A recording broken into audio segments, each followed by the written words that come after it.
শ্যামস ক্লাসরুমে সকলকে স্বাগত। আজকে আমি ক্লাস 9-এর সেকেন্ড ইউনিট টেস্টের একটি স্যাম্পল কোয়েশ্চেন পেপার নিয়ে আলোচনা করতে চলেছি। এখানে তোমরা স্ক্রিনে যে কোয়েশ্চেন পেপারটি তোমরা দেখতে পাচ্ছ, এটি একটি স্কুলের সেকেন্ড ইউনিট টেস্টের কোয়েশ্চেন, রায়ান মার্টিন থেকে নেওয়া। এই রায়ান মার্টিনের এই কোয়েশ্চেন সেটটি আমি তোমাদের আজকে সলভ করে দেব। তোমরা প্রয়োজনে বাড়িতে এই কোয়েশ্চেন সেটটি দেখে প্র্যাকটিস করতে পারো এবং চাইলে দেখে নিতে পারো যে প্রশ্নগুলো তোমাদের এখনও পর্যন্ত রেডি হয়নি। সুতরাং ভালো করে প্রস্তুতি নাও এবং প্রশ্নের উত্তরগুলো ভালো করে দেখে নাও যে তোমাদের জানা আছে কি না। জানা না থাকলে তোমরা খাতায় লিখে উত্তরগুলো রেডি করে ফেলো। তাহলে চলে আসছি প্রথম প্রশ্নে। দেখো, তোমাদের প্রথম 8টি প্রশ্ন রয়েছে এমসিকিউ টাইপ। এখানে প্রথম প্রশ্নটি রয়েছে, এদেশের প্রায় সব জায়গার শীতই তোমাদের শীতের মতো, বর্ষার মতো, গ্রীষ্মের মতো, শরতের মতো। গ্রীষ্মের মতো এটি হলো সঠিক উত্তর।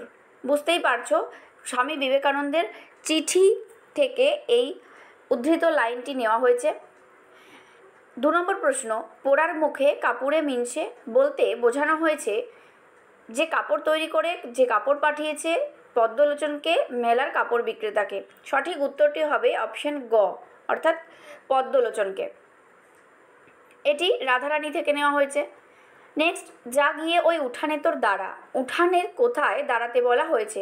সঠিক উত্তর হবে লাউ মাচাটার পাশে, অপশান গ। নেক্সট কোয়েশ্চেন, ছেলেবেলায় প্রফেসর শঙ্কুর বাড়িতে কোন পোষা পাখি ছিল? ময়না, অপশান ঘ। নেক্সট, বৃহস্পতি থেকে বৃহস্পতি, এটি অর্ধ তৎসম শব্দের দৃষ্টান্ত। ভাববাচক বিশেষ্য বহুবচন হলে হয়ে যায় গুণবাচক বিশেষ্য। কে কে খেলতে যাবে রেখাঙ্কিত পদটি কোন জাতীয় সর্বনাম? অনির্দেশক সর্বনাম। ফাউন্টেন পেন থেকে ঝর্ণা কলম, এটি কোন শব্দের দৃষ্টান্ত? এটি অনুদিত শব্দের দৃষ্টান্ত। আবার তোমাকে একটু সাবধান করা দরকার, তোমাকে বলতে বোঝানো হয়েছে নিবেদিতাকে, অপশান গ। কামরাঙালাল মেঘ কোথায় ডুবে গেছে? গঙ্গাসাগরের ঢেউয়ে, অপশান গ। এই হলো এমসিকিউ টাইপ কোয়েশ্চেন। এরপরে চলে আসছি এসিকিউ টাইপ কোয়েশ্চেনে। প্রথম প্রশ্নটি রয়েছে 2-1, রথের হাটে রাধারানীর মালা বিক্রয় হয়নি কেন? কারণ মাহেশের রথের হাটে রথের টান অর্ধেক হতে না হতেই তুমুল বৃষ্টি শুরু হয় ও মেলা ভেঙে যায়, কিন্তু পরে বৃষ্টি আর না কমায় মেলা জমে না ও রাধারানীর মালা আর কেউ কেনে না, অর্থাৎ বিক্রয় হয় না। 2 নম্বর প্রশ্ন, মার্গারেট এলিজাবেথ নোবেলের নাম নিবেদিতা হলো কিভাবে? স্বামী বিবেকানন্দ যখন তাকে ব্রহ্মচর্যার ব্রত গ্রহণে দীক্ষিত করেন তখন তাকে নিবেদিতা নাম দেন। নিবেদিতা শব্দের অর্থ হলো ঈশ্বরের প্রতি উৎসর্গীকৃত। 3 নম্বর প্রশ্ন, ফার্সি ভাষার প্রভাব কোন কোন ভারতীয় ভাষার সাহিত্যে মুখ্য? উর্দু ও হিন্দি ভাষার সাহিত্যে ফার্সি ভাষার প্রভাব মুখ্য। 4 নম্বর প্রশ্ন, মরদ কি বাত হাতি কা দাঁত প্রবাদটি কোন প্রসঙ্গে ব্যবহৃত হয়েছে? তোমরা সকলেই জানো নিশ্চয়ই যে উদ্ধৃত এই প্রবাদটি স্বামী বিবেকানন্দের চিঠিতে রয়েছে।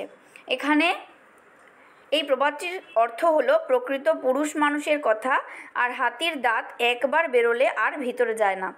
বিবেকানন্দ নিজেকে খাঁটি মানুষ মনে করেন, তাই তার কথারও নড়চড় হবে না বলে তিনি ইঙ্গিত দিয়েছেন এই প্রবাদটির মাধ্যমে। 5 নম্বর প্রশ্ন, কে এইখানে হারিয়ে গিয়েও আবার ফিরে আসে কার কথা বলা হয়েছে?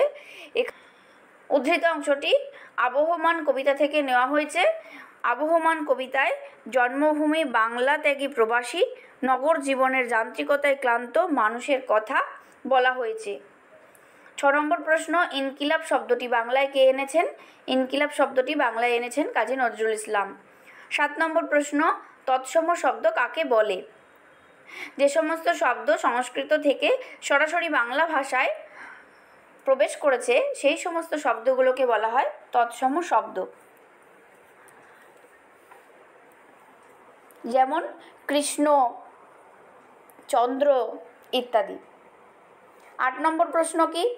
একপদী বিশেষণ কাকে বলে? উদাহরণ দাও।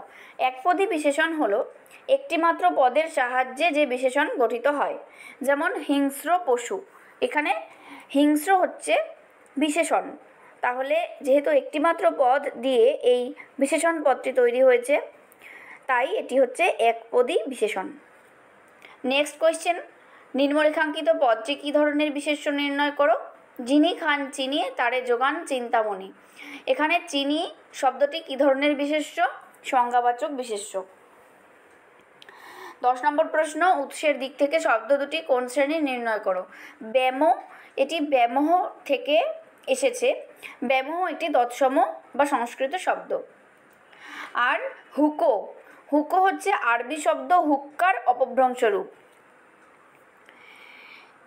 এই হলো তোমাদের যে 9টি প্রশ্ন এখান থেকে করতে হবে। টোটাল 10টা প্রশ্ন আছে, তার মধ্যে থেকে 9টা প্রশ্নের উত্তর করতে হবে। এরপরে রয়েছে 3 নম্বরের প্রশ্ন। এখান থেকে তোমাদের দেখো একটা কবিতা থেকে রয়েছে, এরই মাঝে বাংলার প্রাণ। এরই মাঝে বলতে কি বোঝানো হয়েছে?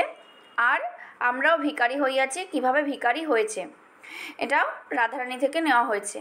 এবং 4 নম্বরে রয়েছে দেখো 150 শব্দে যে কোনো 2টি প্রশ্নের উত্তর দিতে হবে। কিন্তু বিঘ্নও আছে বহু। এখানে চিঠি রচনা অনুসরণে বহু প্রকার বিঘ্নের পরিচয় দাও। আর চিঠি রচনার মূল বিষয়বস্তু সংক্ষেপে লেখো। 3 নম্বর, বাঙালির চরিত্রে বিদ্রোহ বিদ্যমান, এখানে লেখকের এরূপ মন্তব্যের কারণ কি। এই 3টে প্রশ্নের মধ্যে থেকে যে কোনো 2টো লিখতে হবে 5 নম্বরের। এরপরে 5 দাগে রয়েছে কম বেশি 150 শব্দে যে কোনো একটি প্রশ্নের উত্তর দাও। এবং নেক্সট 6 রয়েছে সারাংশ, 5 নম্বর রয়েছে। তাহলে এই হলো কোশ্চেন পেপারটি সম্পর্কে সম্পূর্ণ আলোচনা। সম্পূর্ণ এমসিকিউ এবং এসএকিউ সম্পর্কে আমি উত্তরগুলো সব বলে দিলাম, এবং বাকি প্রশ্নগুলোও দেখো কোথা থেকে নেওয়া হয়েছে, এবং এগুলো লিখে লিখে তোমরা প্র্যাকটিস করো। পরবর্তীতে আমি এরকম আরও অনেকগুলো কোয়েশ্চেন সেট নিয়ে তোমাদের সাথে আলোচনা করব। দেখতে থাকো শ্যামস ক্লাসরুম। চ্যানেলে নতুন হয়ে থাকলে অবশ্যই সাবস্ক্রাইব করো, আর বন্ধুদেরকে শেয়ার করো। ভালো লাগলে অবশ্যই লাইক করো। Tata, bye bye.